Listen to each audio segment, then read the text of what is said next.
un problema presupuestal creciente en los Estados Unidos. Imagínense cómo los cambios en la educación superior van a modificar las habilidades necesarias para los servicios bibliotecarios en las universidades y colegios de Estados Unidos, cómo las bibliotecas norteamericanas están más sujetas cada día a la rendición de cuentas y a la evaluación permanente. Es algo que nos está también nosotros empezando a pegar.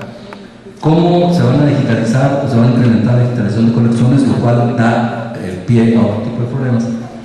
El crecimiento explosivo de dispositivos móviles, que ya nosotros también lo estamos viviendo.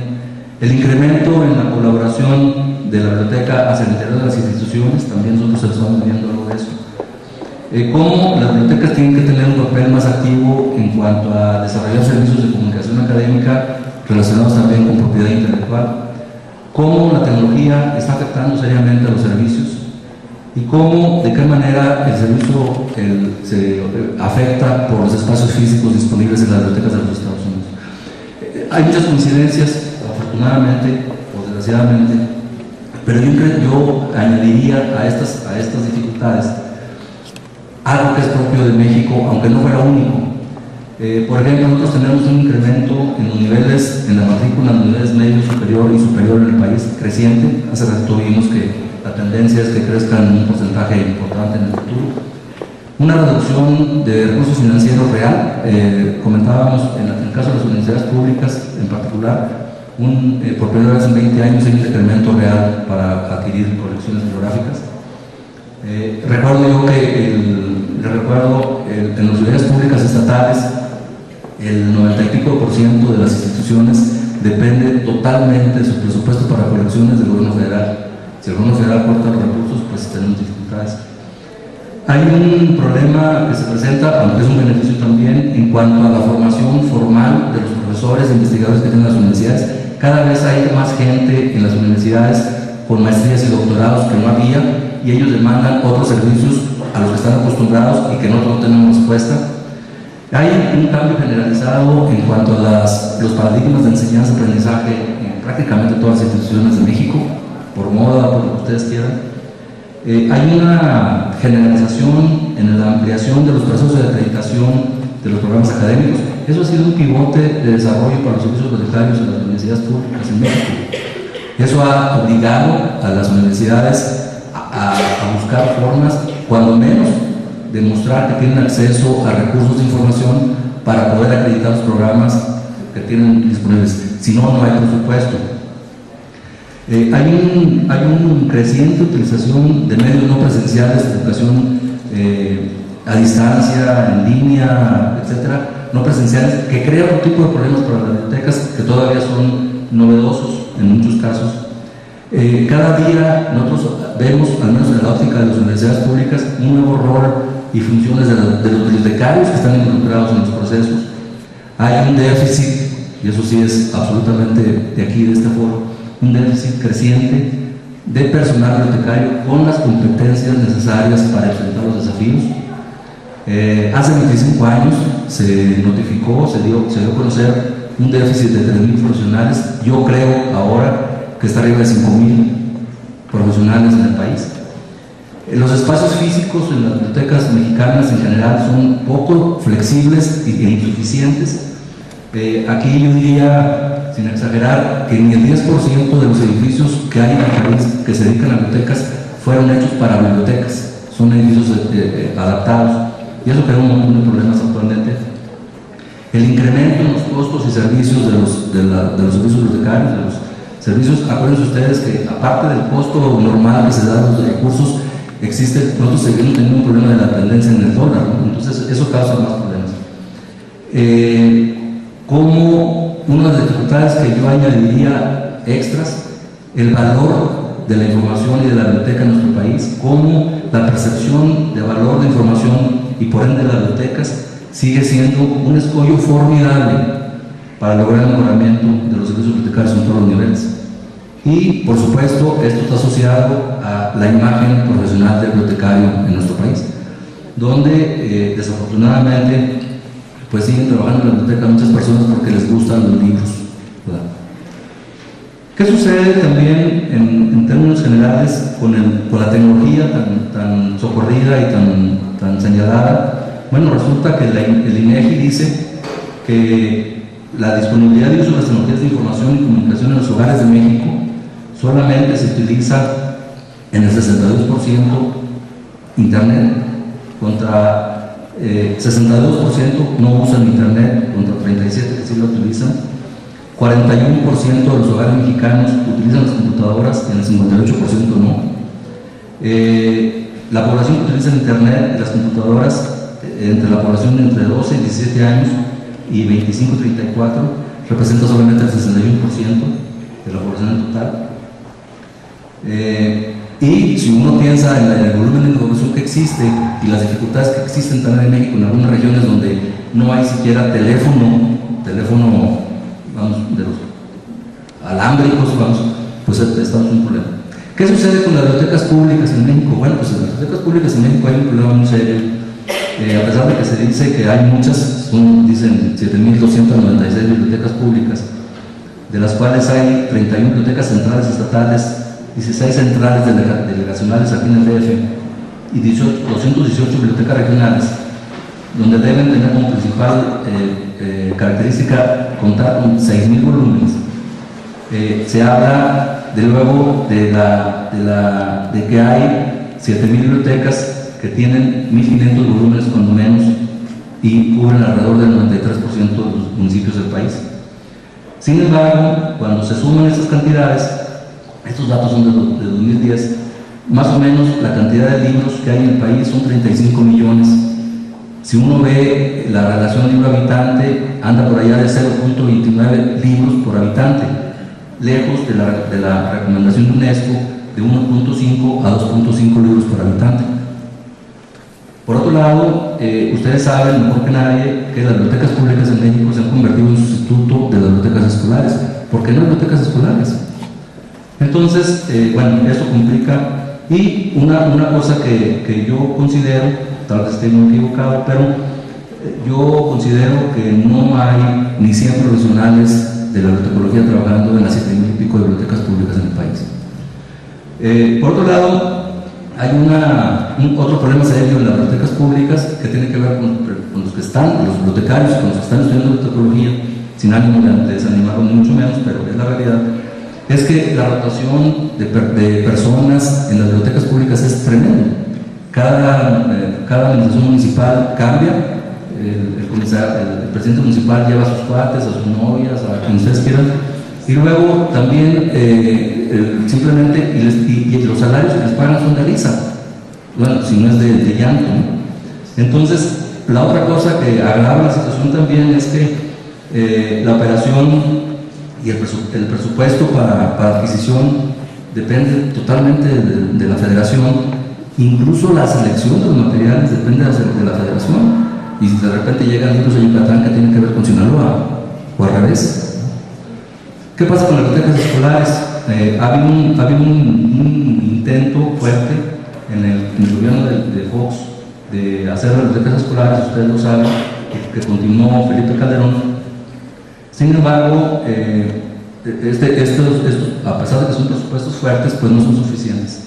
Se habla, por ejemplo, de que la meta es que cada aula tenga, de las escuelas en general, tenga entre 110 y 120 libros del primer grado de escolar hasta tercero de secundaria, y que las bibliotecas escolares tengan 300 libros en los planteles escolares, 650 libros en las primarias y 670 en las secundarias. Pero no son bibliotecas, son colecciones de aula. Bueno, de acuerdo con las cifras de la Secretaría de Educación de Hacienda y Crédito Público, en el 2010 había 198,000 planteles de educación básica, y suponiendo un mismo número de bibliotecas escolares y multiplicando por 321, son 64 millones de volúmenes en total. Según Gabriel Said, había 851,000 bibliotecas de aula en 2006, con 85 volúmenes cada una, que suman alrededor de 72 millones de volúmenes. Son un chorro. Sin embargo, hay una encuesta que hizo la Organización de Estados Iberoamericanos, que yo no sabía que existía, en el 2010, y dice que una muestra que hicieron de 189.356 bibliotecas escolares, dicen que en la mayoría de las bibliotecas o colecciones no están catalogadas, no están clasificadas, no hay espacios y no hay personal que las dirija. Entonces, pues es prácticamente lo mismo. ¿Qué pasa con las bibliotecas universitarias? Bueno, el panorama es mejor en las bibliotecas universitarias, pero no es excelencia tampoco. Por ejemplo, en los últimos 20 años se han duplicado las colecciones bibliográficas en las bibliotecas universitarias gracias al apoyo de la SED, que ahora está disminuyendo por primera vez en muchos años. Sin embargo, sucede que, fíjense, nosotros encontramos en 2012 que de 37 universidades públicas que contestaban un diagnóstico que estábamos haciendo, la relación libro-alumno es de 4.9. No hay ni 5 libros en promedio por alumno de educación superior en el país. Hay un importante incremento en el número de profesionales en las bibliotecas universitarias. Nosotros hicimos una encuesta en el 2000 y encontramos con que había, no, en 2012 encontramos 565 profesionales, bueno, 565 personas con preparación formal, que ellos dicen que es preparación formal, desde técnico superior hasta doctorado, que contrasta favorablemente con los datos que reportamos nosotros en el 2000, el señor Verdugo y su servidor, de 47, que había 47 profesionales de psicología en ese entonces, o sea, 1.5 profesionales por universidad, y en el 2013 hay 15.2, o sea, subió de 1.5 a 15.2, dice uno, bueno, pues está muy bien, sí, sin embargo, si uno divide 565 profesionales entre las 1098 bibliotecas que contestaban el cuestionario de esas 37 universidades, hay 0.5 profesionales por universidad. Entonces, distante, de ahí saco yo el déficit, distante de cuando menos 3 profesionales por universidad que yo considero. Un coordinador de la biblioteca o jefe de la biblioteca, alguien responsable de servicio al público y alguien responsable de organización documental, bueno, mínimo 3. Bueno, pues no hay eso, ¿no? Entonces, la otra cosa es que quienes dicen que tienen formación formal, fundamentalmente es a nivel de adiestramiento en el trabajo. Nunca han ido a tener educación formal propiamente dicha. ¿Qué pasa con las asociaciones profesionales en el país? Bueno, pues el trabajo bibliotecario en México se remonta desde la época de los aztecas, sin embargo, no son muy buenos para organizarnos, ¿no? Ustedes saben que está la AMBAC, está el Colegio de Bibliotecarios, pero si uno suma a las asociaciones, pues se da uno cuenta de que, por ejemplo, la AMBAC registra aproximadamente 400 personas, miembros de AMBAC, el Colegio Nacional tiene 200 profesionales, y si uno piensa cuántos hay en total y cuántos están afiliados, pues son pocos, ¿no? Relativamente pocos. ¿Qué pasa con la infraestructura en México relacionada con las bibliotecas? Bueno, pues encontramos con que la mayor parte de las bibliotecas están en locales que no fueron construidos como biblioteca. Entonces, pues tenemos problemas de conservación, tenemos problemas para acceso y tenemos problemas también, incluso para que la gente tenga espacios para lectura. Estoy hablando en general. Las comunicaciones, les decía yo, bueno, hay un problema de que, por ejemplo, si yo le diera, como se está sucediendo, laptops o iPads a los estudiantes de México, resulta como que no tienen internet en su casa, y si quieren un ciber, pues tienen que pagar, y pues tampoco tienen para pagar. Entonces ahí tenemos otro problema. ¿Qué sucede con las políticas de información en México? Pues no hay políticas de información en México. Nosotros somos un país bastante sui generis, acuérdense, tal vez, bueno, muchos de aquí de cierta edad saben muy bien, los muchachos menos, somos sui generis porque la Biblioteca y la Biblioteca Nacional, fundada en 1867, está bajo la custodia de la UNAM desde 1929. Entonces no hay Biblioteca Nacional, en realidad no hay una Biblioteca Nacional. Y el sostén de las colecciones de la Biblioteca Nacional está fundada en el depósito legal que nadie cumple.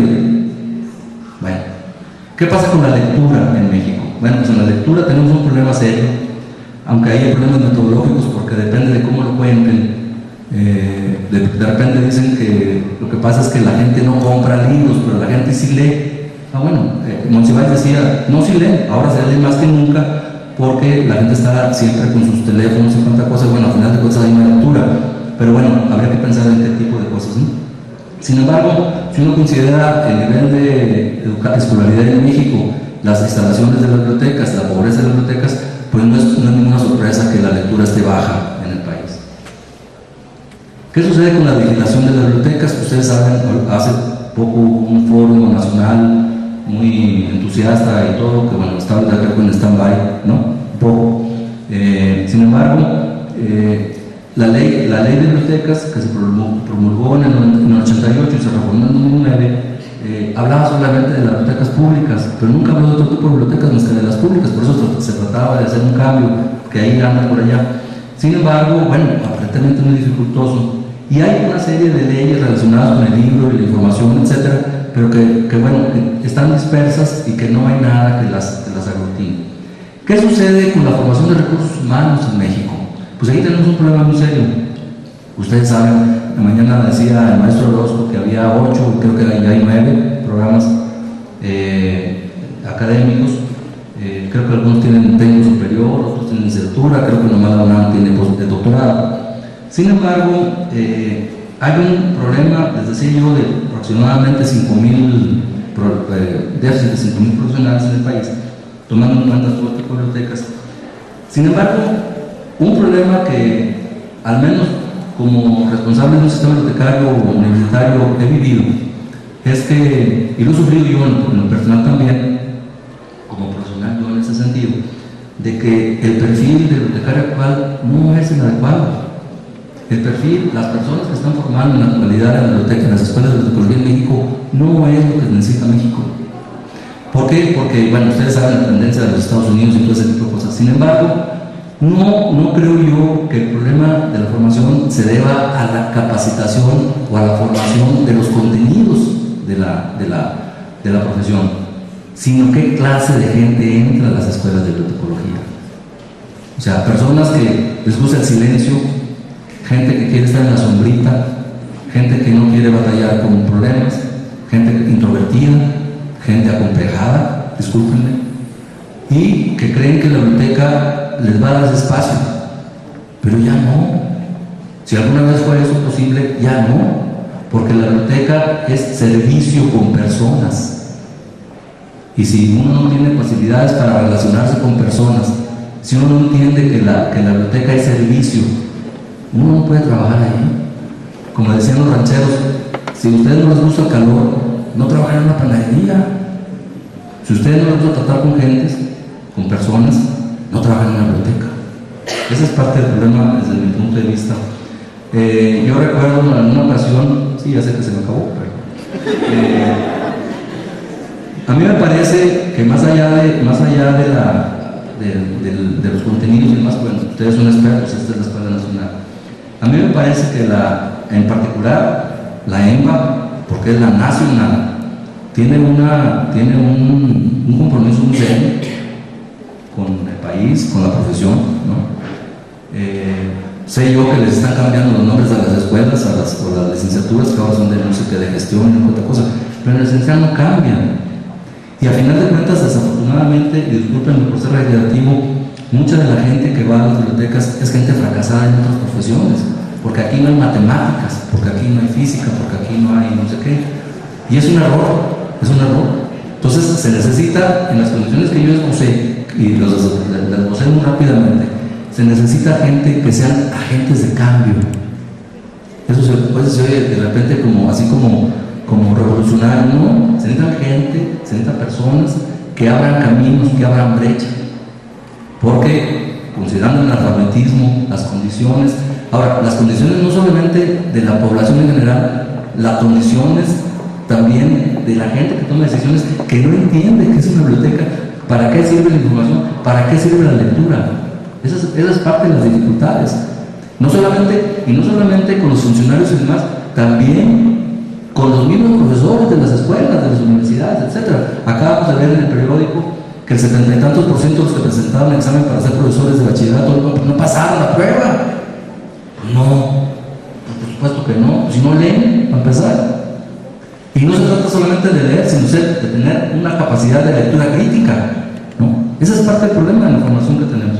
Bueno, para terminar, a mí me parece que la formación bibliotecaria, el esfuerzo de formación en el país debería orientarse en cuatro partes, considerando esto que les acabo de decir. La tecnológica, pero no es la única. Se le quiere echar demasiada importancia a la parte tecnológica. Es un asunto trivial, tal vez este sea un cambio radical en los próximos tiempos, pero bueno, tiene una parte importante. Esto que estoy diciendo no es en ese orden de importancia, es la tecnológica, la pedagógica, la metodológica y la documental. O sea, 4 componentes en la profesión que, a mi juicio, por lo que yo he podido observar, ese sería una salida para ese tipo de problemas, para romper de alguna forma con estos problemas que se dan. Esto que estoy hablando yo no es nuevo, fíjense, esto lo decía un manual de UNESCO de 1983, y dice, no sé cómo se apellida, cómo se pronuncia en francés, pero es Guinchard y Menou, a lo mejor ustedes se acuerdan de esos 2 autores, decía que debe considerar que la gente que trabaja en la biblioteca es de servicio porque trabaja para alguien más.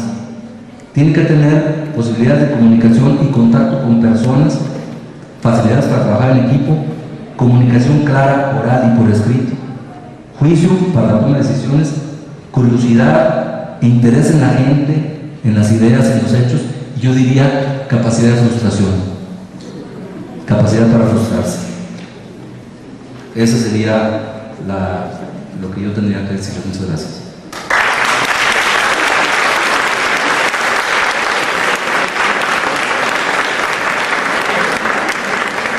Es muy interesante lo que nos plantea el maestro Alberto Arellano, nos deja por ahí nos quita en el libro, ¿verdad? Al final. Bien, vamos a dar paso a la siguiente ponencia, que es los principios de la profesión bibliotecaria y su construcción desde las ciencias sociales, de las estudiantes de la Escuela Nacional de Biblioteconomía y Archivonomía, Ángela Rocío Cedillo Hernández y Brenda Isabel Reyes Páez.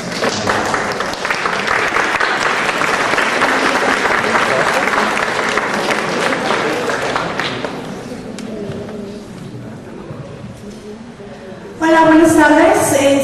Bueno, antes de comenzar nos gustaría dar un agradecimiento a la Escuela Nacional de Biblioteconomía y Archivonomía para abrir este espacio, este foro, y el aceptar ponencias de estudiantes, que es muy importante para nosotros. También nos gustaría agradecer al doctor Víctor Alvarado por ser una constante guía en todo el proceso de construcción del trabajo, y así también como a algunos profesores y amigos bibliotecarios que nos han alentado para la construcción del trabajo. Bueno, el origen del título del siguiente trabajo surgió a raíz de un proyecto escolar que yo tuve a principios del primer semestre, que se titulaba Los principios que fundamentan a la profesión bibliotecaria. De este trabajo se desprendieron 2 inquietudes. La primera, si en realidad los principios de la profesión bibliotecaria podrían relacionarse con otras disciplinas. Y la segunda, ¿cómo intervienen esos principios en nuestro compromiso con la profesión? Bueno, el propósito fundamental de este trabajo es reconocer los principios que fundamentan a la profesión bibliotecaria y, bueno, para comprender su compromiso actual con la sociedad y la importancia que tiene el usuario dentro de la misma. Es por esto que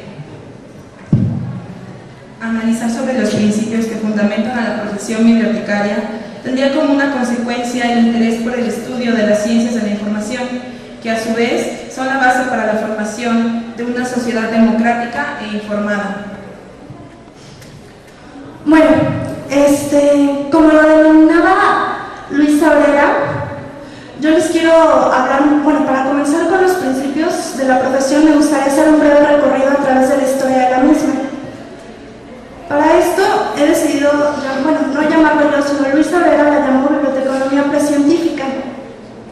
A esta etapa se le conoce biblioteconomía precientífica porque solamente se encargaba de los procesos técnicos que tenían como propósito la clasificación de los materiales que albergaba la biblioteca. Un ejemplo de ella es la biblioteca de Ebla.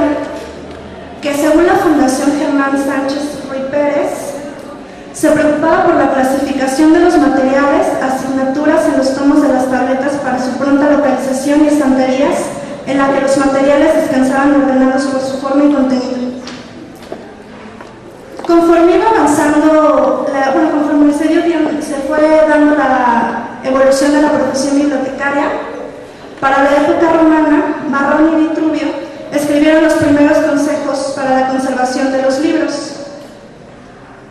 Entonces la biblioteconomía ya no solo se encargaba de la clasificación, sino que ahora también se encargaba de la conservación de los materiales.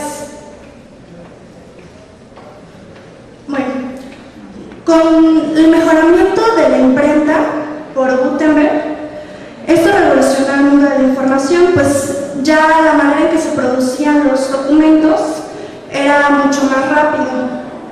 Por lo tanto, se empezó a dar la importancia que se le tenía al bibliotecario.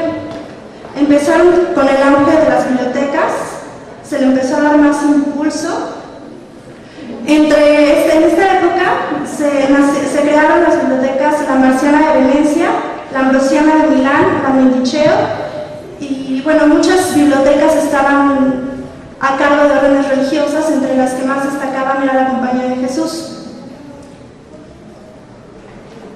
Conforme fue evolucionando la profesión, en 1633 Gabriel Nodea acuñó el término y publicó un libro que daba las bases para la biblioteconomía moderna, llamado Las Recomendaciones para el Ordenamiento de la Biblioteca, en donde mencionaba temas relacionados con el número y los libros que deberían de formarla, los donativos y los servicios de la biblioteca. Cuál sería su ubicación, la colocación y el acceso a la biblioteca, así como las cualidades del bibliotecario. Bueno, siglos más tarde,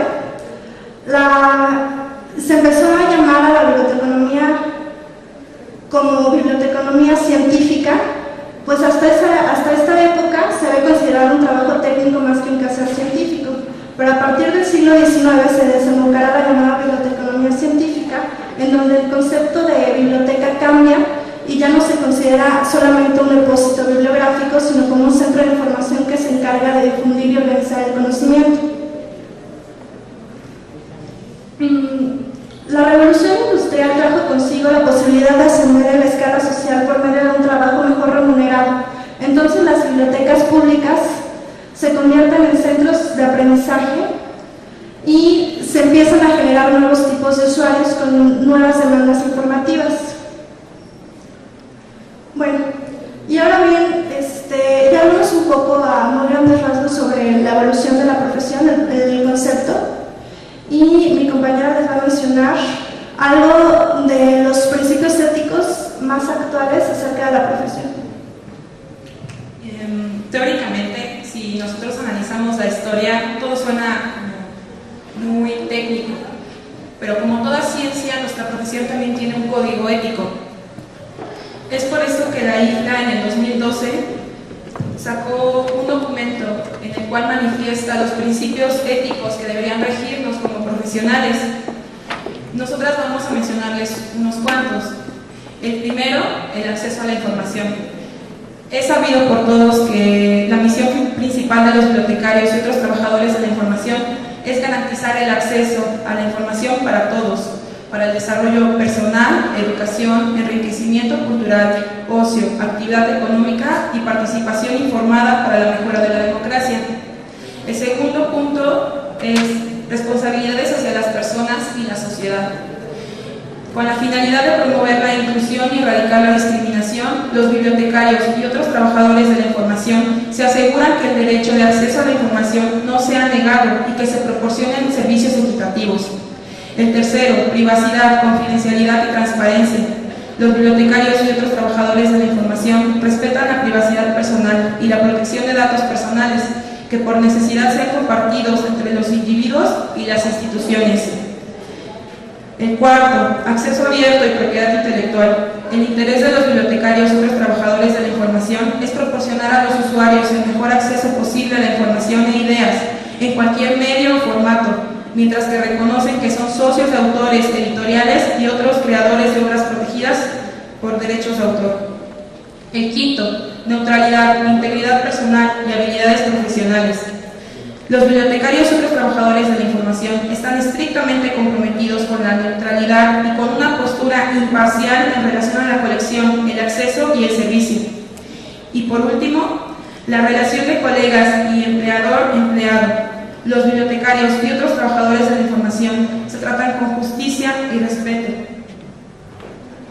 Este código redactado por la isla tiene como propósito en concientizar al bibliotecario de que no solo es el encargado de proveer, organizar y catalogar la información, sino también de atender y orientar a un usuario. La labor del bibliotecario, en nuestro punto de vista, es una pieza clave para el óptimo funcionamiento y pertinencia de cualquier unidad de información. Por eso es necesario tener un personal capacitado y consciente de su labor. Bueno, pero ¿cómo se relacionan estos principios con la labor del bibliotecario? ¿Cómo se relacionan con nuestro compromiso actual? Aunque persiste la intención de construir principios que distingan a la profesión bibliotecaria de otras disciplinas, las prioridades de la ciencia bibliotecaria se han ido diversificando. Reconocemos que uno de los posibles propósitos de las ciencias de la información es responder a las necesidades informativas de la sociedad, y una parte considerable de las actividades bibliotecarias están encaminadas a responder demandas como la creación de sistemas de clasificación, catalogación de documentos, estudio de usuarios, formación de usuarios, etc. Pero entre las preocupaciones de la disciplina bibliotecaria está el estudiar al hombre en calidad de usuario. Es por eso que se debe de tener un conocimiento acerca de su entorno social y cultural, pues debido a la evolución natural de la profesión, la biblioteca en la actualidad se concibe como un centro de información social y cultural.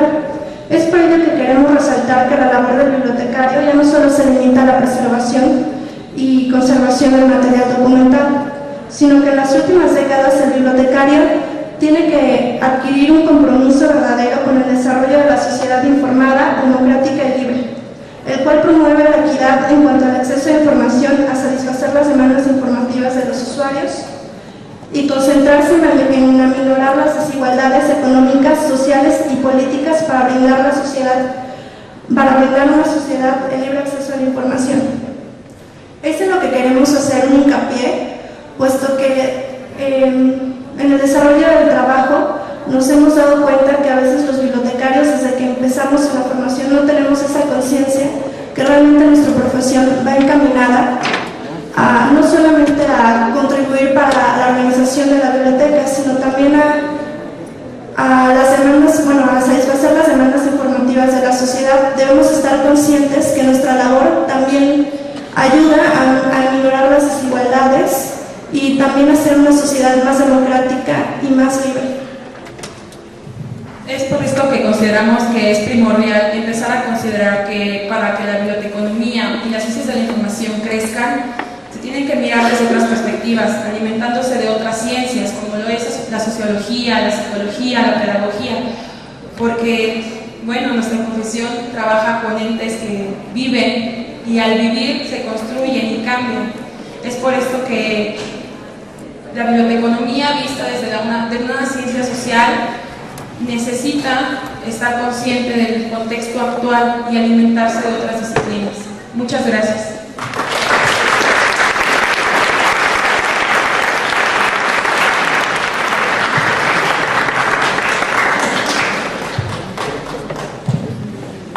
Muy bien, pues es el turno de María Teresa Villaseñor Hernández. Ella es estudiante de la licenciatura en Ciencias de la Información Documental de la Universidad Autónoma del Estado de México. Ella nos presenta el trabajo intitulado La sociedad del conocimiento, propósito final de la ciencia de la información, la homologación epistemológica como fuente de identidad. Buenos días. Gracias antes que nada a la IPA por invitarnos, por invitar a otros puntos de vista. De eso se trata, si se hace la ciencia, hablando y poniendo diferentes argumentos y diferentes puntos de vista. Bueno, mi ponencia surgió de mi tesis, en esto estoy trabajando. de la forma filosófica y epistemológica en la que se construye la sociedad, la ciencia de la información. Y bueno, quiero hablar un poco de los antecedentes, pero no de esta ciencia de la información, sino de la epistemología. ¿Qué pasa cuando una crisis científica se convierte en una crisis profesional? Bueno, ahorita yo lo que veo es que el profesional le voltea a ver a la ciencia y le dice, oye, ¿qué somos? Así como los novios, ya llevamos tanto tiempo trabajando, oye, ya dime, ¿qué carajo somos? Hago en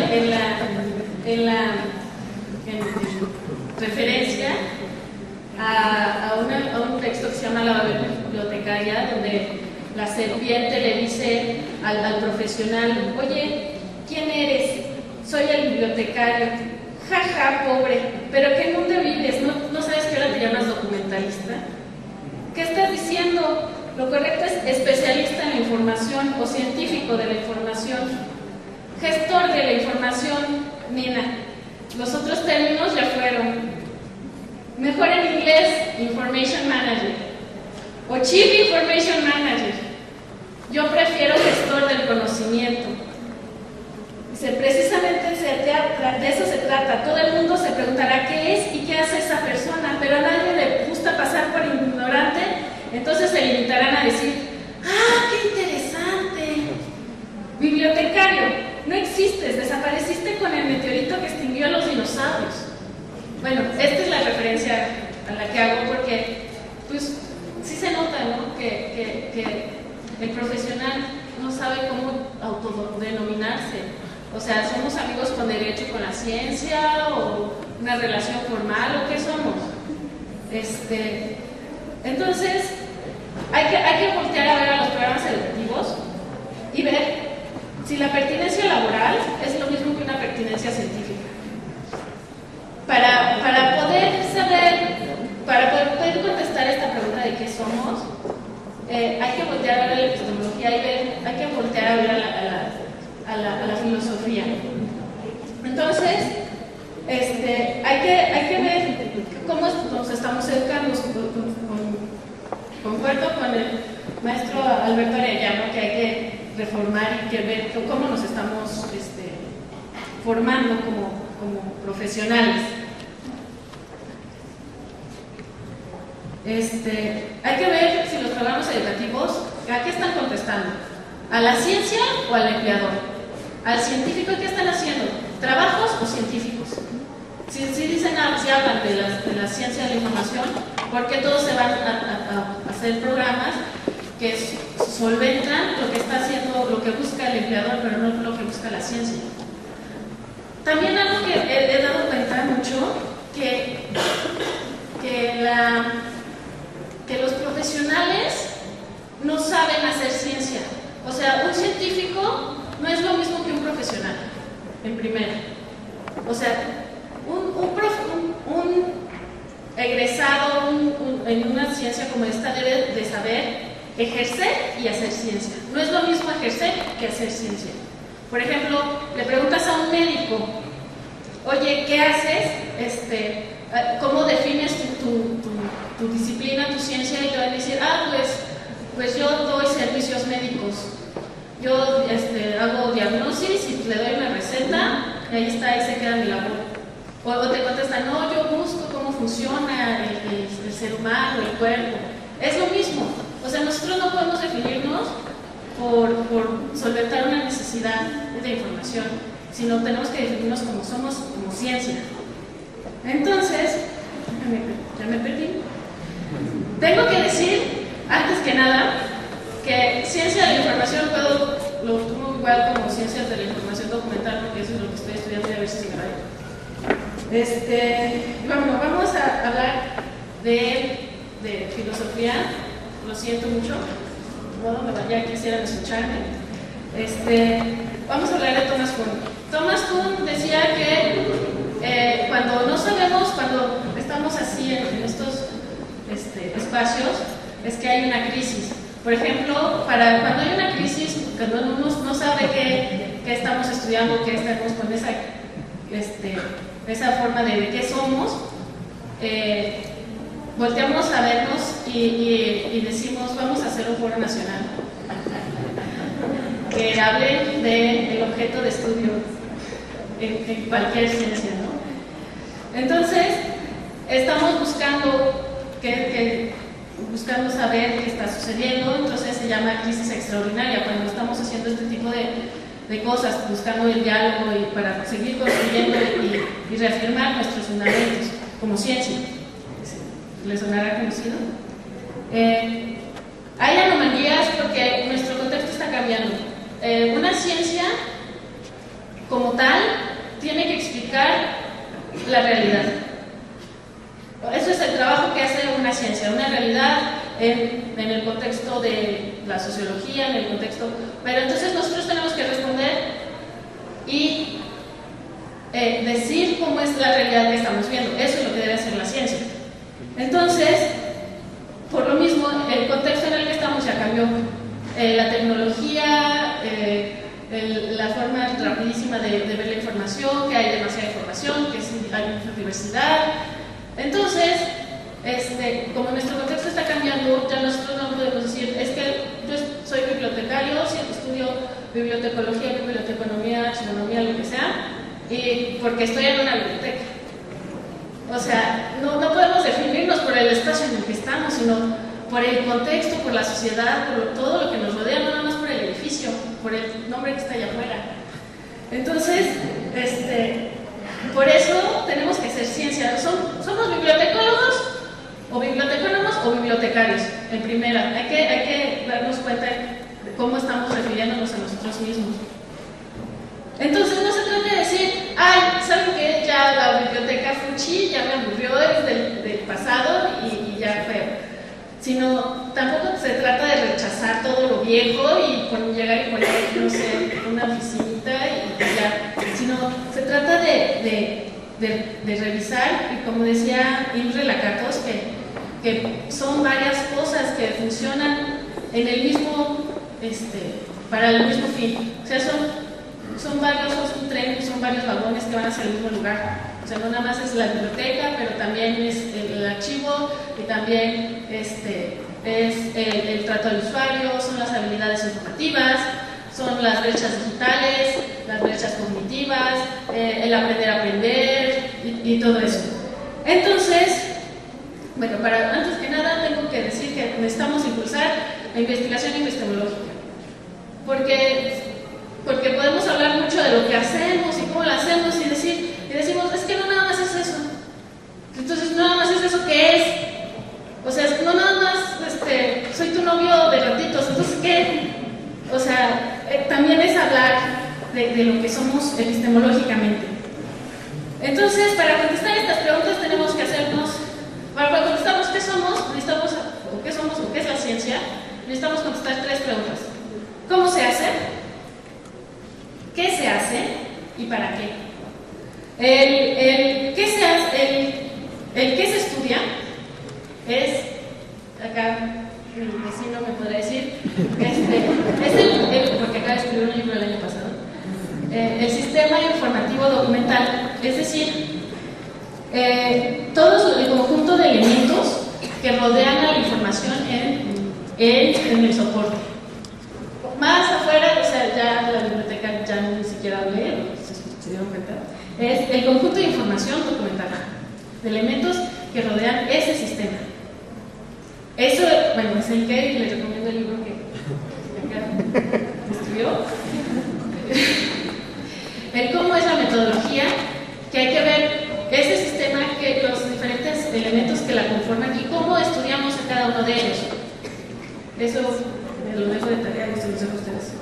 Y la finalidad, en mi tesis, propongo que es llevar a todos los ciudadanos, a la comunidad en la que cada quien está, es llevar a la sociedad conocimiento. Eso es mi propuesta personal. Ya para que sea mi tesis y me la aprueben por unanimidad, ya les diré otra cosa.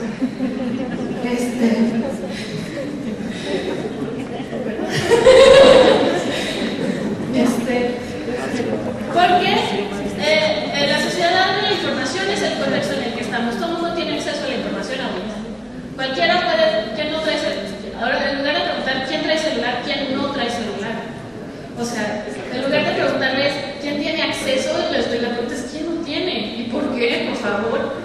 O sea, necesitamos hacer que, bueno, esa es la sociedad en la que estamos y propongo que nosotros tenemos que buscar que como profesionales y conocer de nuestra meta profesional y científica, hacer que toda la gente aprenda a aprender, que toda esa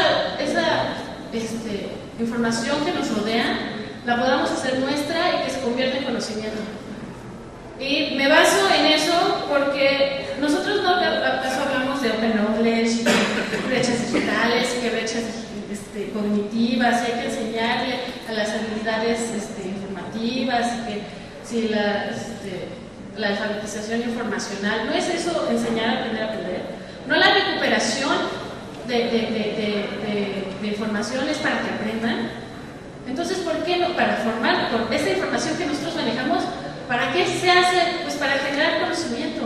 O sea, nuestra razón de ser, a mi parecer, es crear una sociedad de conocimiento en que todo el mundo pueda utilizar la información que les rodea, la propia, la usen y seamos una dejemos de ser un país tan feo, por no decir otra cosa, para que nosotros, para que sumamos. Entonces, esa es nuestra meta, hacer una sociedad de conocimiento donde todo el mundo aprenda y que nosotros seamos los que estamos allá atrás empujando a que todo el mundo, ándale, vayan, aprendan, utilicen ese conocimiento. No sabes, yo te explico. No tienes el libro, yo te lo doy. No tienes la información para tomar decisiones, yo te la doy. Eso es nuestra razón de ser, según mi tesis. Ya veremos. Porque las bibliotecas se están moviendo. Hay oficinas de información, hay información de las bibliotecas en todos lados. Ya ahora, como decía el maestro Arellano, ya hay bibliotecas en cada lugar, en cada escuelita, en cada salón, sí, pero y el gestor, el científico de la información, ¿dónde está? Se está moviendo. Decía, afortunadamente hace como 3-4 meses tuve la oportunidad de hablar con el doctor Jesús Lau, y decía que el futuro del bibliotecónomo, del científico, está fuera de las bibliotecas. Está como apoyo institucional, está como apoyo del gobierno, está apoyando a tomar decisiones, está generando conocimiento. Ya no nada más se queda en un espacio físico, sino se está moviendo. Entonces tenemos, bueno, para ya concluir, hay que mirar al futuro y el alcance de la ciencia y la información. ¿Qué realmente estamos haciendo a largo plazo? ¿Realmente estamos nada más regresando el libro que necesitaban? A mí, mi tesis surgió porque a mí no me gusta eso de resolvemos necesidades de información. Todo el mundo tiene una necesidad de información que no te va a decir. O sea, un chavito de primaria no te va a decir que necesita leer mejor o necesita un mejor material didáctico, o no sé. O sea, nosotros no nada más resolvemos necesidades de información. Es como decir, pues yo nada más regreso el libro. Te digo, así, el que quieres, la L está allá. Si nos vamos más allá, y yo creo que nuestra función es generar esa sociedad donde todo el mundo sea una persona, ya no oculta, pero que sepa cómo retroalimentarse de todo lo que le rodea. Y bueno, gracias a esta investigación, si se hiciera que hubiera más investigación epistemológica, lograremos por fin tener una homologación de términos. Cuando ya nos vimos a nosotros mismos, ya sabemos qué hacemos, cómo hacemos y para qué, por lo menos ya tenemos un sustento, ¿no? Yo no puedo decir, pues yo nada más regreso libros y los recojo cuando los dejan ahí botados. Sino podemos decir que no, yo construyo una sociedad de conocimiento. O sea, se siente hasta padre, ¿no? Es decir, yo construyo una sociedad de conocimiento. Y pues es cierto, o sea, es como autoestima profesional, autoestima científica. Yo construyo, yo no regreso el libro, yo construyo. Y bueno, y pues no hay que perderlo de vista. Necesitamos sí más investigación para hacer más ciencia y no nada más quedarnos en lo laboral. Y bueno, eso es todo de mi parte.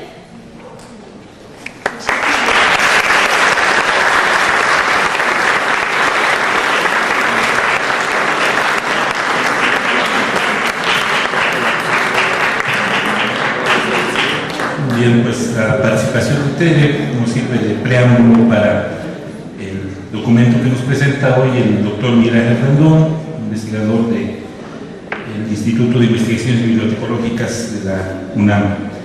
El título del trabajo del doctor Rendón es El objeto de estudio en biblioteconomía, un problema con implicaciones lingüísticas, pragmáticas y epistemológicas. Adelante. Bueno, muchas gracias por la invitación y también gracias por la mesa que estoy compartiendo. Siempre pues quedo feliz al estar junto a la juventud. A veces vamos a reuniones, AMBAC, CNB, jornadas, y pues como que siempre están los mismos, ¿no? Estamos los mismos. Y aquí viene pues las nuevas generaciones. Y me da gusto, se siente ese entusiasmo, esa brisa, esa jovialidad. Bueno, tenemos como tema, escogí el objeto de estudio con las implicaciones lingüísticas, pragmáticas y epistemológicas. Cada uno, por supuesto, de estos subtemas pues da pie para no solo una charla, sino todo un curso. Vamos a tratarlo de sintetizar en 5 minutos. Y la primera, las implicaciones lingüísticas, los problemas lingüísticos. Ya decían, pues, quiénes somos, quiénes son. En otras ocasiones he dicho, bueno, si yo de repente me presento como José, mañana como Miguel, pasado mañana como Pancho y dentro de un mes como Rosita, pues van a decir, bueno, ¿y este qué? ¿No? ¿Quién es realmente? Y pues qué es biblioteconomía, qué bibliotecología, qué gestor, qué científico, qué informatólogo, qué etcétera. Y pues es problema al principio lingüístico. El mismo término, biblioteconomía o bibliotecología, nos parece claro, pero si empezamos a analizar, pues realmente no es tan claro, porque los griegos utilizaban un lenguaje tan rico que entender y traducir sus términos implica hacer todo un trabajo de hermenéutica. Los términos biblos, teque, nomos o logos. ¿Qué es el famoso biblos? Pues ustedes me van a decir, libro. Y no es tan sencilla la cosa, porque no es el libro como lo conocemos. La biblioteca de Alejandría pues, tenía libros, pero no tenía los libros como nosotros los concebimos. Los libros de la historia de Heródoto pues, son libros, pero no son los libros que nosotros conocemos. Ese biblos, pues es desde el papiro, la hoja, o el escrito, el libro, el documento, parte de un escrito, y la traducción latina de biblos, liber, pues calcó ese sentido. Y la definición de la UNESCO, pues todos la saben. Para empezar, publicación impresa, ¿no? Pues ahí se miró la cosa. Ahora dicen, pues no solo impreso, cualquier soporte, bla, bla, bla, y con cierto contenido. Entonces queda la pregunta, ¿qué es Biblos? Y si Biblos lo entendemos como documento, entonces, pues, ¿para qué hacer tanta crisis? Después el famoso teque. El teque, depósito, receptáculo, caja, cofre, y además tumba, sepulcro, ataúd, enterramiento, sepelio, piedra sepulcral. Biblioteca, ya no sé qué es. Pues es un lugar donde están sepultados Biblos, o es un lugar, un depósito, como comúnmente se concibe. Y si intuitivamente entendemos lo que es la biblioteca, intuitivamente, aún no conceptualmente, después viene el nomos o el logos. Y ese nomos, ¿qué es el nomos?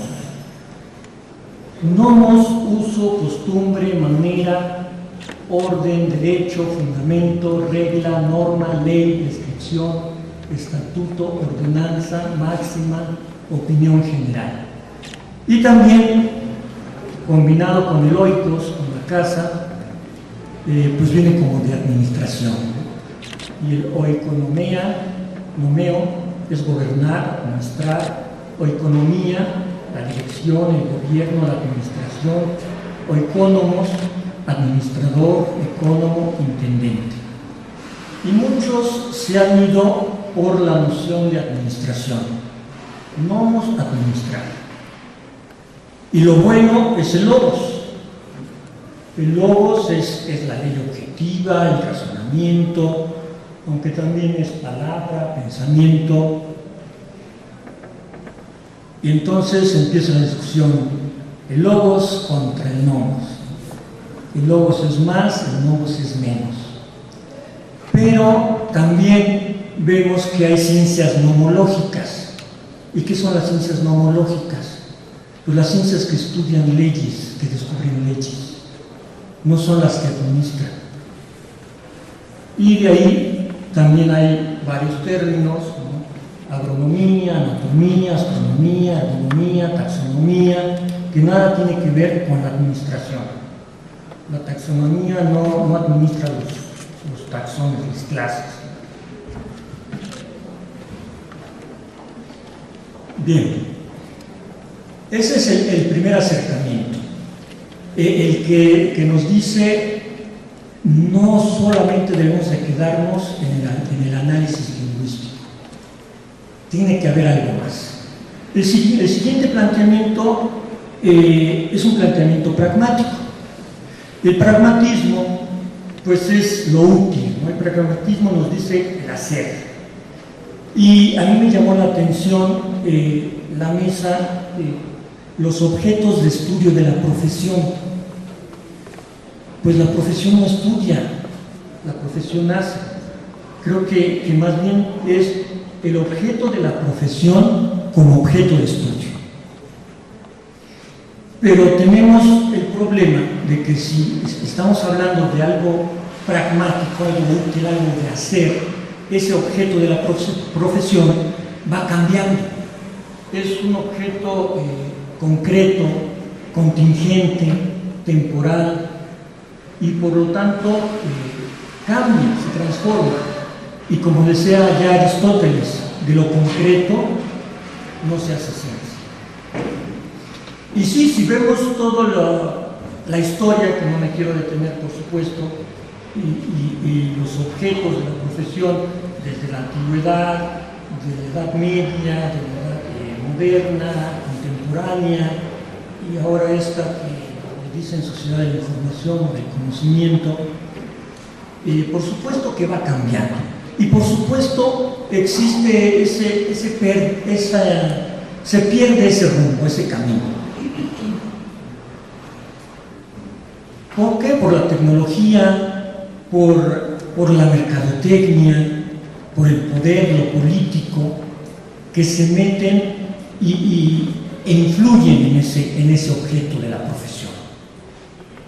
Y entonces viene pues lo que yo considero que es lo principal, el análisis epistemológico. Ya decía Tere, ese análisis epistemológico viene en momentos de crisis, de insatisfacción, de duda, y no es hacer un foro y vamos a ponernos de acuerdo, sino es vamos a sentarnos y a reflexionar sobre los principios, los fundamentos de esta área del conocimiento. Vamos a hacer ya no teoría misma de la ciencia, de la información documental, de la bibliotecología, etcétera, sino que vamos a hacer una metateoría de esta área del conocimiento. Una metateoría porque tiene como objeto de reflexión la teoría misma. ¿Cuáles son los cimientos de este edificio teórico? Es una pregunta de identidad sobre el ser. ¿Qué soy? ¿Qué es? Y a partir de esa respuesta del ser viene el para qué, el cómo, el por qué, etc. Una forma de hacer la epistemología es lo que se le ha llamado fundacionismo, y que es querer encontrar principios últimos, respuestas absolutas, firmes, que den toda la respuesta.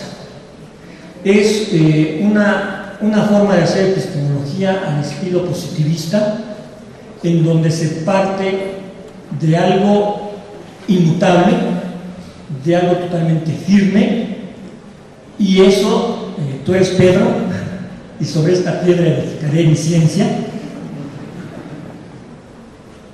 pero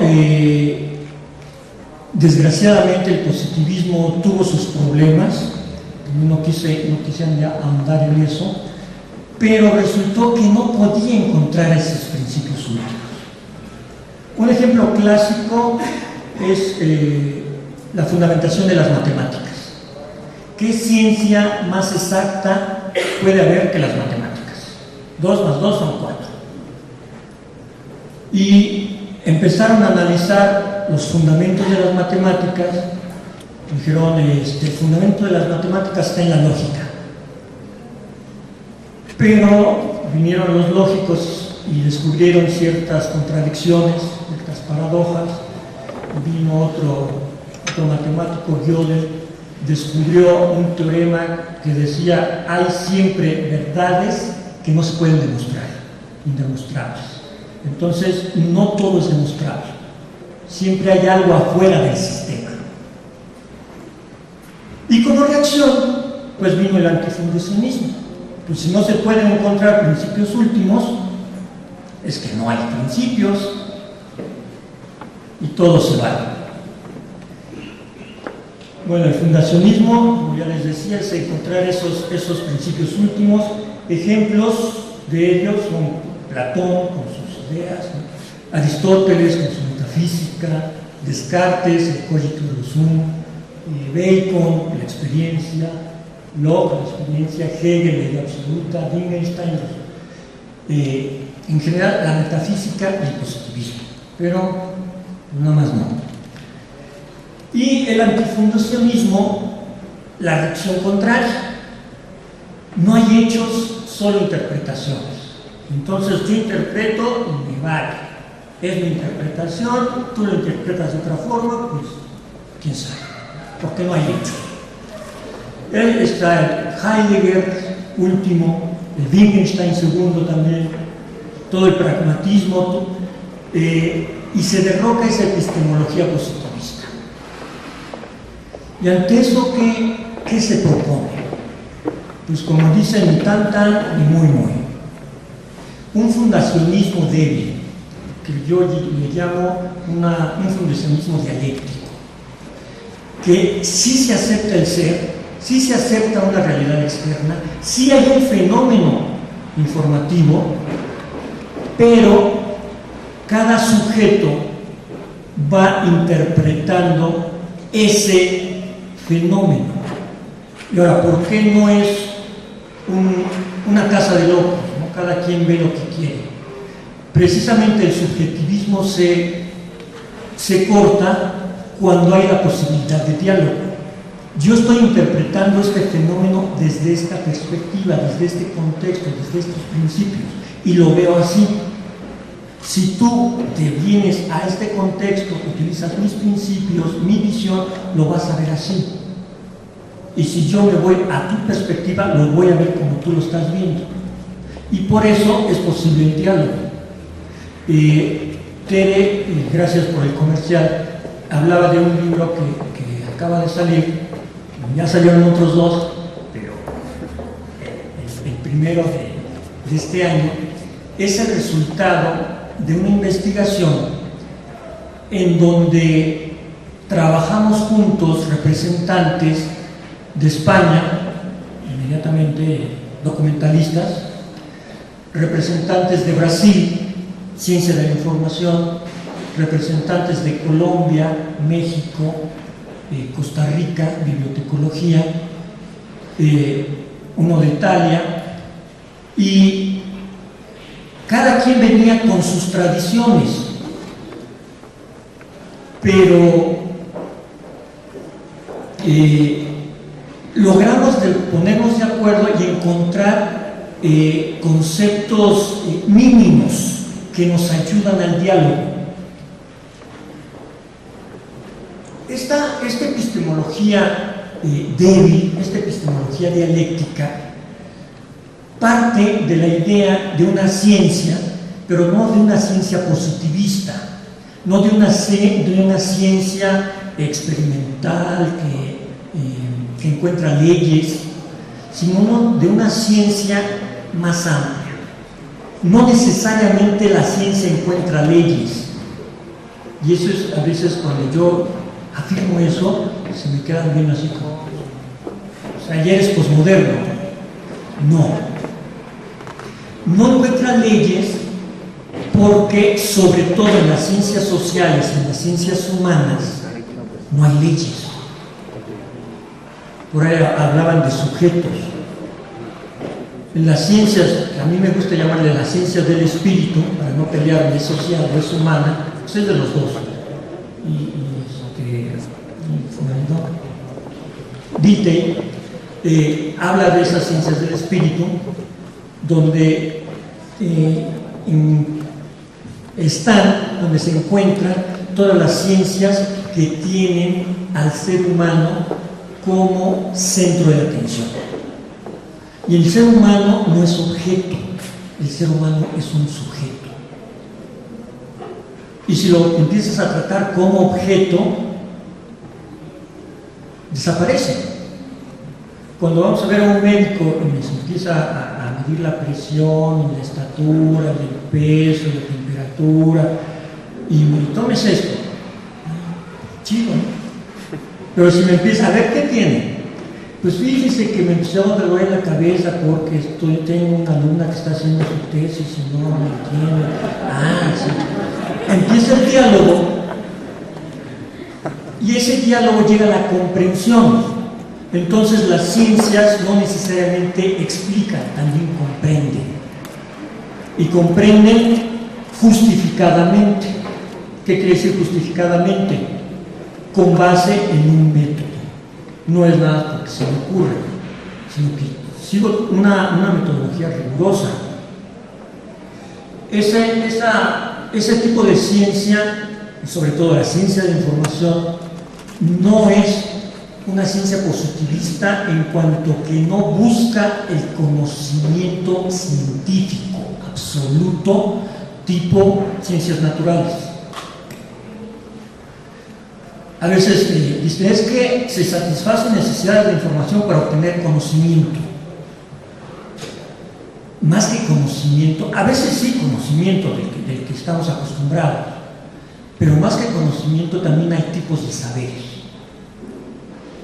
Yo siempre pongo el ejemplo de que cuando era adolescente escuchaba un tipo de música cuando estaba con mi novia en el parque, en un romántico, y 50 años después me acuerdo de esa melodía, pero no la ubico bien. Voy a la fonoteca, investigo, indago y doy con ese documento y satisfago mi necesidad de información, pero no para obtener conocimiento, sino es un saber estético, emocional, sentimental.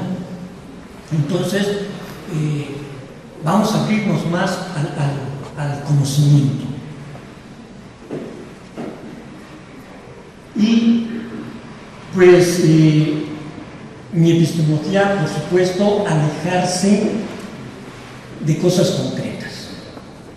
Si yo identifico el objeto de estudio a algo concreto, entonces ese objeto de estudio va a estar cambiando a cada rato y voy a estar entrando en crisis a cada rato. Que mi biblioteca era así y de repente es así, pues ya cambió mi ciencia. Que el documento era así y después es así, ya cambió la ciencia. Si mi usuario era de determinada manera y ahora es otro, tengo que cambiar mi ciencia. ¿Por qué no elevarse a un nivel de abstracción? Conceptualizar y entonces ver esos cambios como transformaciones accidentales. Mi planteamiento no parte tanto de Kuhn, que habla de rompimientos, de cambios paradigmáticos, sino más bien de un Lakatos que habla de programas de investigación científica. ¿Cuál es la diferencia? Con Kuhn, si hay una crisis, tiro el paradigma y empiezo de cero con un nuevo paradigma. No hay una tradición que pase de un paradigma antiguo a un paradigma nuevo. Es la física de Aristóteles con la física de Newton. Es la astronomía de Ptolomeo con la astronomía de Galileo. Son rompimientos. En cambio, con los programas de investigación científica, yo tengo un núcleo duro y ese núcleo duro va a ser explicado, como decía, de diferentes perspectivas, contextos, visiones, y van surgiendo diferentes propuestas teóricas. Pero el programa de investigación sigue el mismo. Entonces, y ahí viene mi propuesta. Ese núcleo duro es el sistema informativo documental. El sistema informativo documental está formado por información, documento, usuario, institución informativa documental y profesional de información documental, abstractos. Y concretamente, es que en el siglo XIX mi institución era así, mi usuario era así, mi documento era así, surge una teoría, la biblioteconomía estudia eso. Pero después, en el siglo XXI, la institución es otra, mi documento es otro, mi usuario es otro, se comporta de otra forma, el profesional es otro. Yo no tengo que crear otra ciencia, creo otra teoría nada más que me explique, que me ayude a comprender ese fenómeno.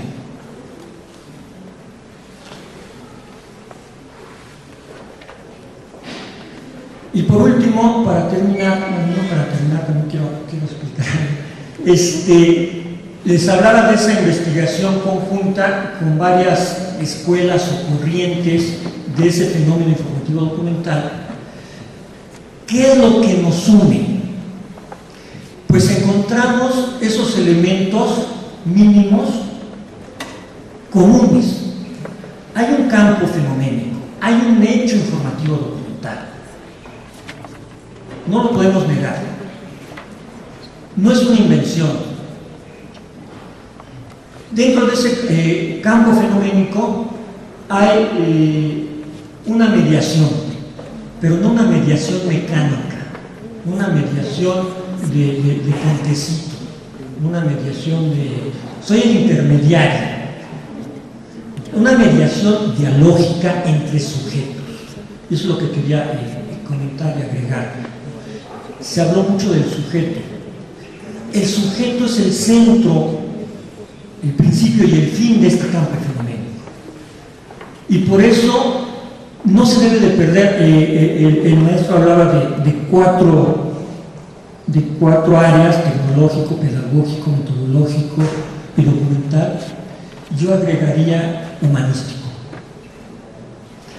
Ustedes, como personas dedicadas a este mundo informativo documental, deben de ser humanistas.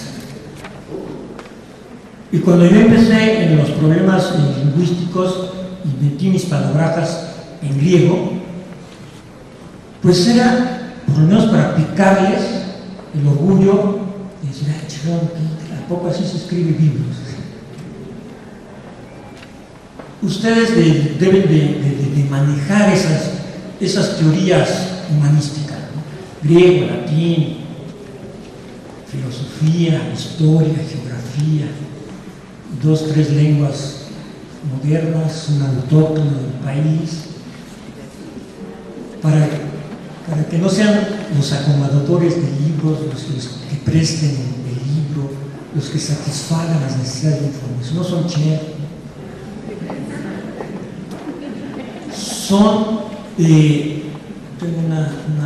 son colegas en la construcción del conocimiento.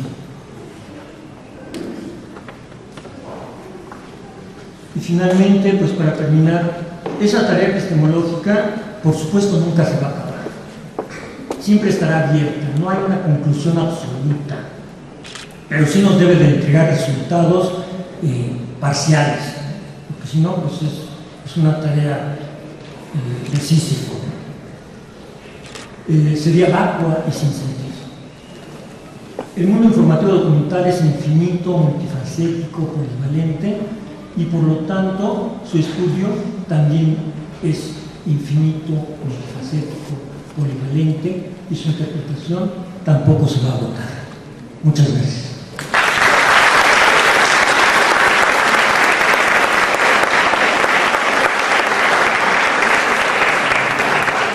Gracias, doctor. Vamos a pasar a una sesión de preguntas, respuestas y comentarios. Si me permite un momentito, nada más comentar que también las preguntas las pueden hacer, nos están siguiendo, tenemos 75 visualizaciones por Ustream, entonces van a estar haciendo preguntas por Facebook, lo pueden hacer en EMBA Oficial, es el Facebook de la escuela, y van a estar colocando las preguntas en el muro de Facebook de EMBA Oficial. Muchas gracias. Para la sesión presencial yo les pediría que levanten la mano, las compañeras les acercarán el micrófono, si gustan decir su nombre y a quién va dirigida la pregunta. Acá tenemos una, por favor. Primero, felicidades, muy interesante. A ver si cala ya. Se queda uno con la duda. ¿Qué somos y a dónde vamos? Hay problemas de identidad y yo sí me voy más. Yo creo que hay que hacer un rompimiento drástico. Porque estamos hablando de posgrados en algunas cosas, están los posgrados en México. El posgrado en México generalmente está formando investigadores. ¿Y la parte profesionalizante dónde está? Hablábamos de tecnologías. La parte de tecnologías, cada vez los usuarios deben ser más independientes y eso no nos gusta. Los nuevos sistemas están yéndose hacia la parte de sistemas de descubrimiento. Ya no son los ILS, ahora son LSP, plataformas bibliotecarias para el descubrimiento. Eso en México, ¿cómo lo estamos enseñando? Queremos todavía, yo creo que estamos atorados en los 70. Tenemos cuestiones de identidad que ni siquiera sabemos hacer. Comentamos el hábito de la lectura cuando no lo tenemos, por ejemplo. Queremos ser profesores de primaria cuando no tenemos la formación. Entonces hay problemas muy serios. O estamos enseñando algo donde el mercado laboral no los está atrayendo. Lo decía bien, Bibliotecas escolares, ¿cuáles bibliotecas escolares? ¿Cuál es el mercado profesional para bibliotecas escolares? El mercado profesional exige otro tipo de cosas. Mencionabas cosas muy interesantes que a lo mejor los alumnos no saben. Certificación. ¿Qué es la certificación? ¿Qué es la evaluación? No lo ven. O no se está viendo, por lo menos ahorita. Entonces, no los estamos formando, pero estamos sacando el chorro total de catalogadores. Ya no catalogadores, ya no, las bibliotecas o las empresas ya no quieren catalogadores. Se necesita una gente que tome decisiones, que sepa hablar, que se sepa vestir. Por cierto. Y eso son cuestiones estomatológicas también. Era más comentario, pero no. Muy bien, gracias. ¿Alguien quiere agregar algo de la mesa? ¿Alguien más? Ya vemos por acá. Acá tenemos uno.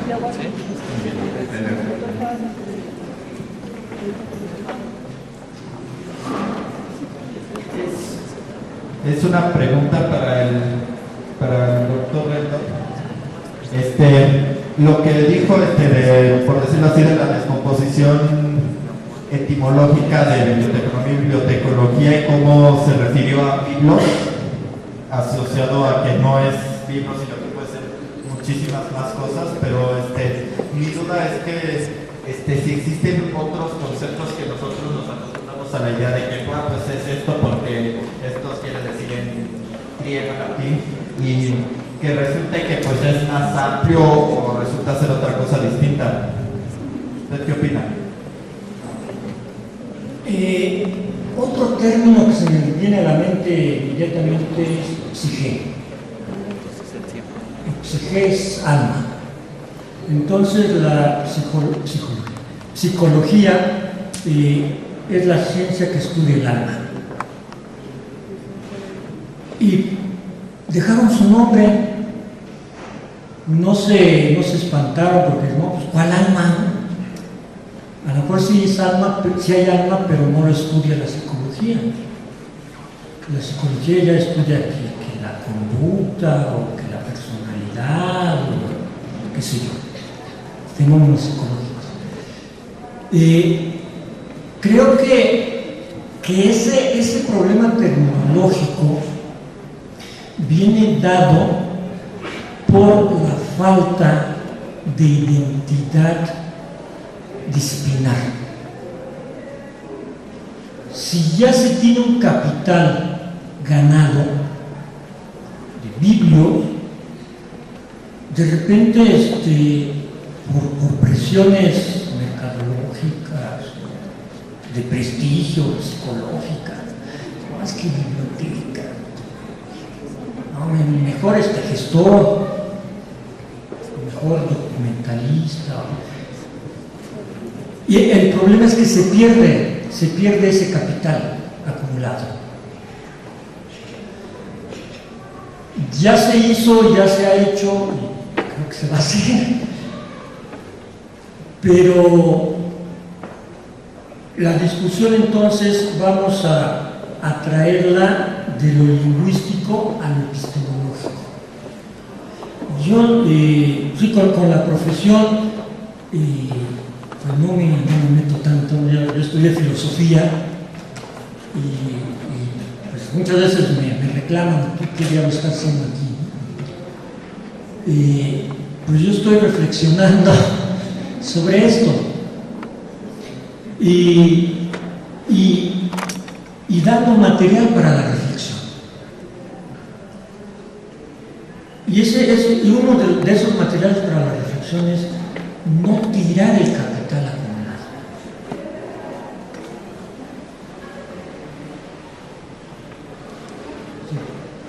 Muy bien, gracias.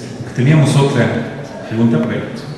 Bueno, mi nombre es Rosalba Chacón, de la Universidad Autónoma de Chiapas. Yo quisiera felicitar a todos nuestros ponentes. La verdad, la exposición de motivos de cada uno de ustedes hay muchísima coincidencia, pero particularmente a nuestros estudiantes que nos acompañan en la mesa, que es Brenda, Rocío y Tere, de los semestres de quinto, de tercero y noveno semestre. Es correcto, ¿verdad? Por ahí ley. Bueno, yo les felicito. Evidentemente, el tema de la disciplina bibliotecológica es muy compleja y hay muchísimas situaciones que tendríamos que abordar, muchísimas variables. Sin embargo, a partir de nuestra experiencia que hemos tenido también en la academia, evidentemente sí coincido con ustedes cuando hablamos de esa falta de identidad, ¿sí? En términos generales, pudiésemos decir en los chicos que cuando llegan a nuestra carrera, pues hay ocasiones en que son hasta de quinta opción, ni siquiera de primera.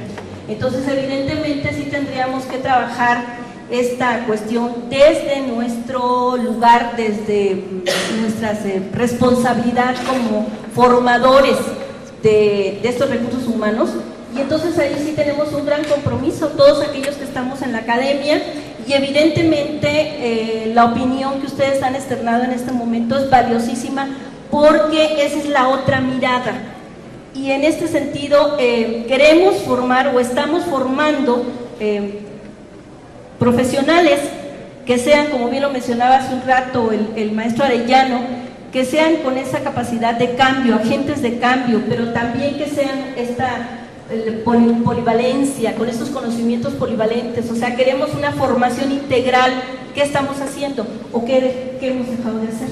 Yo creo que es un tema bastante amplio y que estos momentos es cuando nosotros debemos de reflexionar, pero no solamente, sino ocuparnos de esta situación que han comentado ustedes. Las felicito, la verdad, enormemente. Me encanta, como bien decía el doctor Rendón, cuando tenemos la oportunidad de que estos espacios no son, en la academia somos todos, hay que olvidarnos los actores, no solamente somos los profesores, sino los estudiantes y todos aquellos, las autoridades que estamos inmersos en este proceso. Muchísimas gracias a ustedes.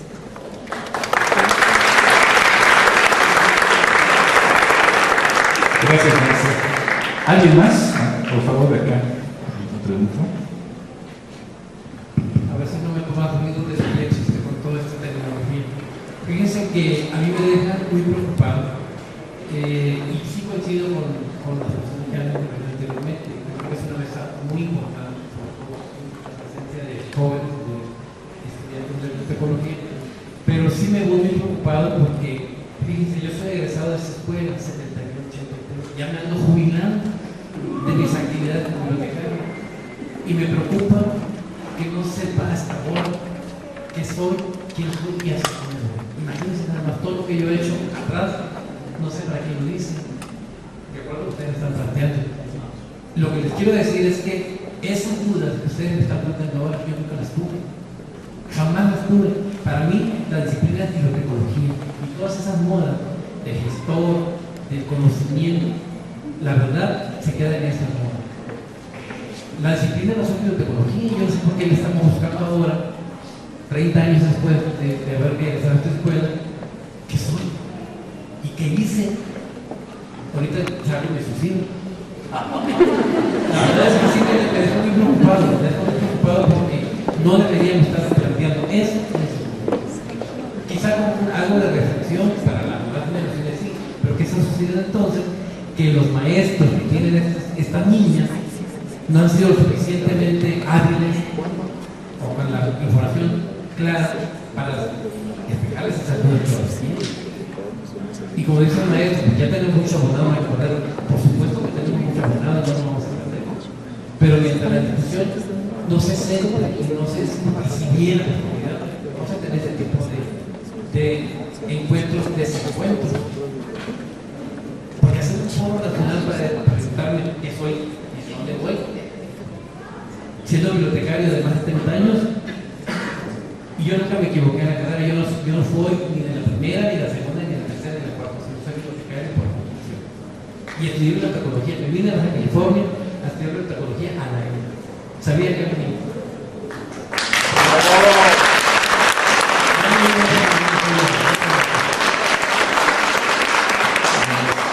¿Quiere alguien hacer un comentario de la mesa? Bien, tenemos otra pregunta aquí al frente, por favor.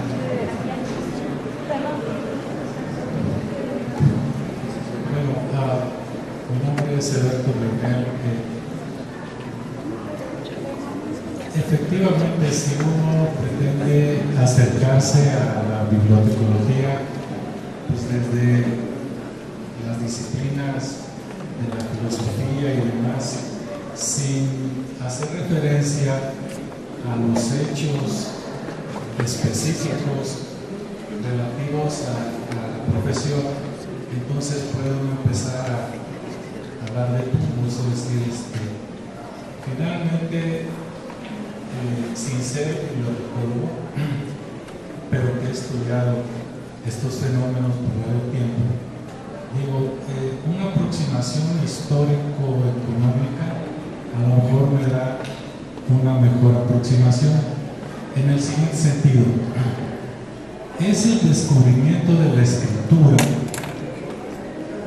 y su consecuente expresión documental, es decir, al documentar los hechos de la vida económica y demás en las sociedades civilizadas, ¿no?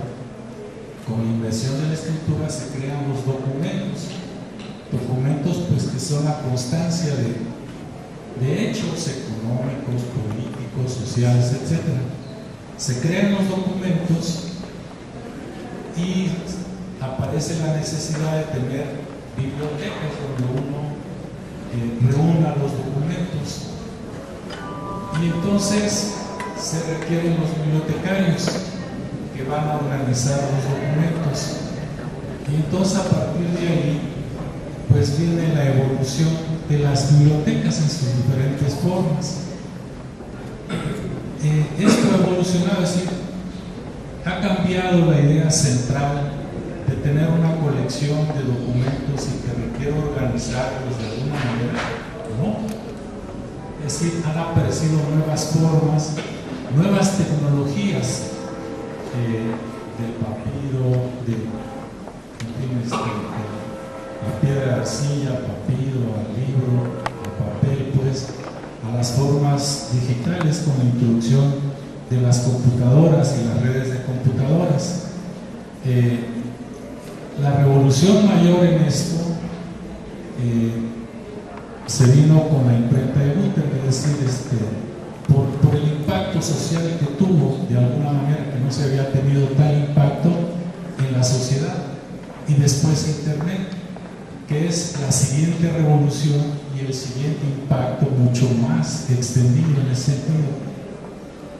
Y de Panizzi para acá, es decir, reglas o ideas para organizar las colecciones hasta la CRDA, donde dejamos de lado las angloamericanas, ¿no? Porque ya no es posible catalogar con ellas los nuevos documentos que van apareciendo en nuevas tecnologías, y entonces viene el cambio a las RDA, un cambio, pero la idea central es organizar la colección de documentos, es la aportación, y es la aportación principal de los bibliotecólogos, es decir, la parte